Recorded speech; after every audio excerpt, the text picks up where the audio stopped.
Bonjour, donc dans cette vidéo je vais vous montrer quelles sont les possibilités pour accompagner un standard au violon. Donc le violon c'est pas un instrument accompagnateur, moi j'utilise pas ça tout le temps à tout bout de champ parce que souvent je joue avec des instruments accompagnateurs qui sonnent mieux pour l'accompagnement que le violon. Mais bon, ça peut quand même être assez utile et déjà pour vous, pour mémoriser les grilles, c'est très très utile. Alors, donc ce que je fais, c'est que par exemple, on va prendre la grille de minor swing. Donc j'essaie d'avoir soit la tierce et la septième. Si je joue par exemple avec un contrebassiste qui va faire les notes fondamentales, je vais choisir de mettre la priorité sur la tierce septième ou tierce quinte, suivant comment ça sonne avec les doigts aussi. Donc pour le premier accord pour minor swing, par exemple pour le la mineur, je vais faire do mi ou do sol. Mais bon, do sol ça sonne moyen. En plus souvent en tout cas sur minor swing, la septième n'est pas toujours jouée dans l'accompagnement, donc je vais plutôt faire tierce quinte. Donc ça fait voilà. Je vais utiliser une technique pour faire un espèce d'accompagnement comme un guitariste, donc soit avec le pouce, là avec le gras du pouce comme ça. Pour cette technique, il y a Pierre Blanchard qui a fait une très très bonne méthode. Le jazz au violon, le volume 1 est entièrement consacré aux accompagnements de violon, donc n'hésitez pas à aller jeter un coup d'œil, c'est très très bien. Donc là, lui il fait comme ça, bon, moi aussi régulièrement je fais comme ça. Alors ce qui est important, c'est d'avoir la main qui fait un geste souple. Vous pouvez aussi utiliser l'index, je le fais aussi, du coup il y a un peu l'ongle qui vient, ça donne quelque chose d'un peu plus sonore. Ensuite, ce qui est important, c'est d'étouffer les notes avec les doigts de la main gauche, donc de faire ghost note, comme les guitaristes aussi. Et ensuite, ce qui est important, c'est qu'on n'entende pas comme ce que je viens de faire là, c'est-à-dire papa, papa, papa, mais qu'on entende les deux notes en même temps. Donc on va chercher à utiliser toujours la corde de sol et la corde de ré. Et faire sonner que ces deux cordes avec un mouvement souple comme ça,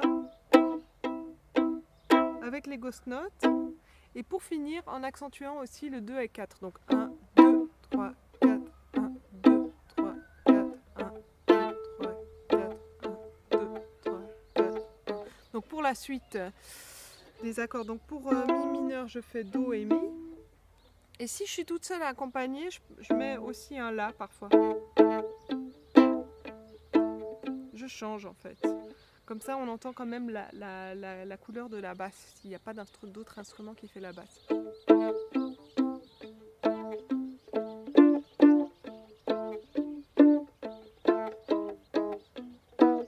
Moi, je fais comme ça. Donc, pour le ré mineur, vous pouvez faire la tierce qui est le fa et la quinte qui est le la. Vous pouvez aussi faire la sixte ou la septième. Donc, par exemple, vous pouvez changer. Et là, on arrive au mi-7. Donc, alors pour le mi-7, vous pouvez faire. Je trouve que là, ce qui va pas mal, c'est soit de faire le premier degré, donc la fondamentale, le mi et le sol dièse, ou le sol dièse, donc la tierce, et la quinte, le si, ou la tierce et la septième aussi. Vous pouvez faire les trois comme je viens de faire. Donc je vais essayer de vous faire une grille. J'ai pas de métronome là sous la main, mais bon, je vais essayer de le faire en essayant d'être plus régulière. Je vais peut-être baisser un peu l'écran là. Hein, non. Alors, on y va. 1, 2, 1, 2, 3, 4.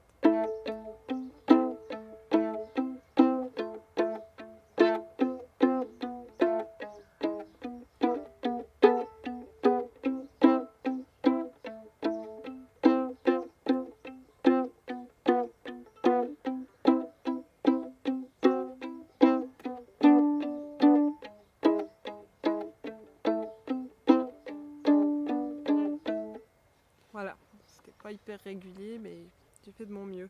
Si je fais avec l'index, ça donnera... pardon, 3, 4...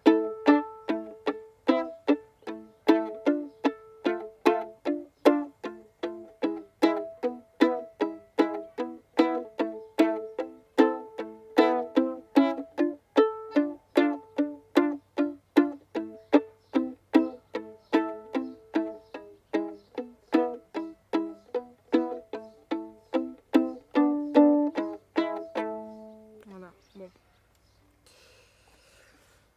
À très bientôt pour une nouvelle vidéo et j'espère que ça vous aidera à vous accompagner au violon.